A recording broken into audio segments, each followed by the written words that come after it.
take a look at these cranberries. Now you get fresh cranberries, and these are available only in the months of October to January.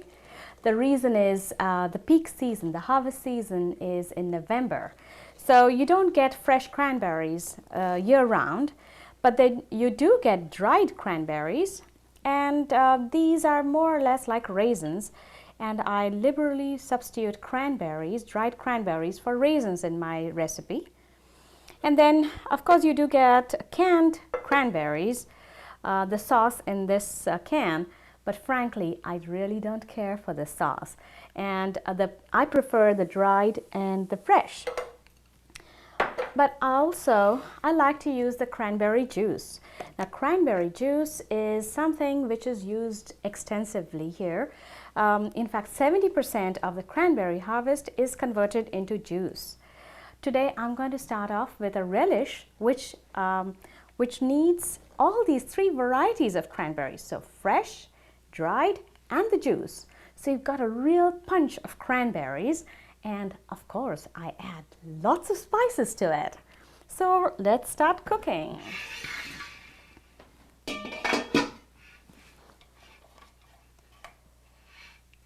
So here, what I do is I add about a cup of cranberry juice. Now, cooking is such an art. You don't have to follow the exact measurements what the recipe calls for. You can always personalize it. So I have some cranberry juice. To that, I'm going to add some brown sugar.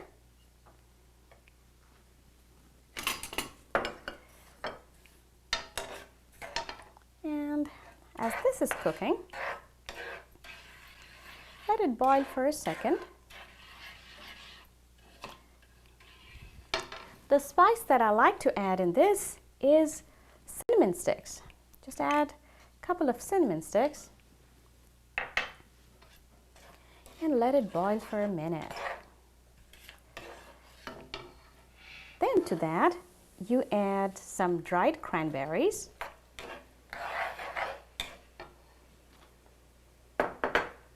And fresh cranberries. Before you use fresh cranberries, you always wash it.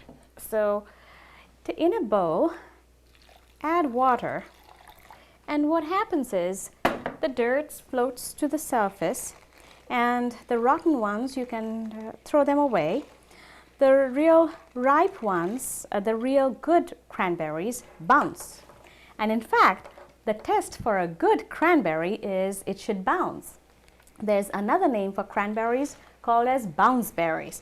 So as this is cooking, so go ahead and add maybe a cup of cranberries to this boiling pot. Okay.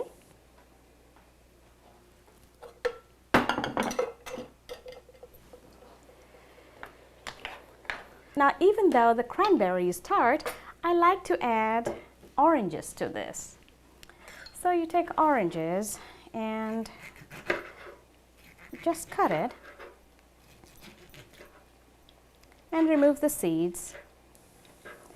You don't have to be very careful of making small chops. You want this sauce to be chunky.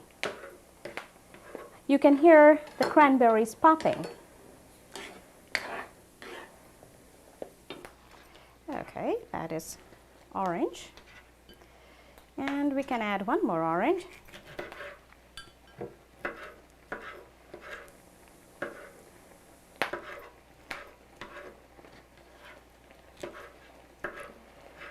I still remember a small prank my brother had played when I was a young. Once I was eating oranges and I ate the seeds that were there, and I was about 4 years or so, and my brother was about 10 years. And he started teasing me. He said, "Don't open your mouth or orange tree is going to pop out of your mouth. You ate a seed and you're going to have a tree growing out of your mouth."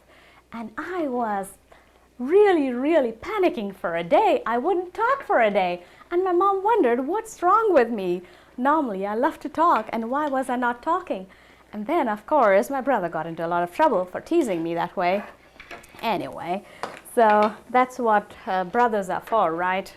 They don't make life easy for you.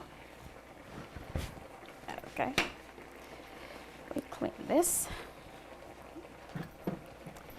Now, as you can see, these cranberries are bubbling, and you let it cook for about 2 minutes or so. When you add any sugar to any food, you should always balance it with little salt. It just gives a good balance of sweet, sweet and salt. So even a pinch, but that pinch makes a big difference in the taste. So you go ahead and cook it. And then another spice which I like to add is nutmeg. Now, if you buy nutmeg in that small little jar, please don't do that. Buy the whole nutmeg and grate it fresh. It's a big, big difference in the flavor. And frankly, this is less expensive than the bottle jar. So here we have this nice relish, which has got the tanginess of orange, the tanginess of cranberries, the sweetness of the dried cranberries, brown sugar, and the spices like cinnamon and nutmeg actually reduce the need of sugar, and they augment the sweetness. So spices do have a role, besides giving flavor, they reduce the need for adding sugar in your food, or salt too, or even fat. So spices are really good for you. So don't be afraid of adding spices to your food. Add them and you'll be surprised how different food tastes. Okay, so you let that cook, and after about 10 minutes, it all thickens up. And there are a couple of ways you can use this cranberry relish. Of course, you can spread it on a toast for a nice little, brunch. Or you can have this real warm sauce as warm relish as a sauce for your vanilla ice cream.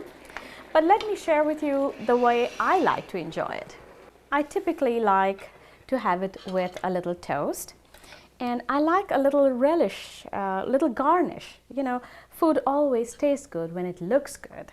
So for visual effect, I add a little bit of green of pistachio nuts, which is chopped. So you have the smoothness of cranberries, you have the texture of pistachio nuts, sweet and tangy taste, the spices. It does make a big difference when you have this food visually appealing as well as tasty. So here, please enjoy this relish.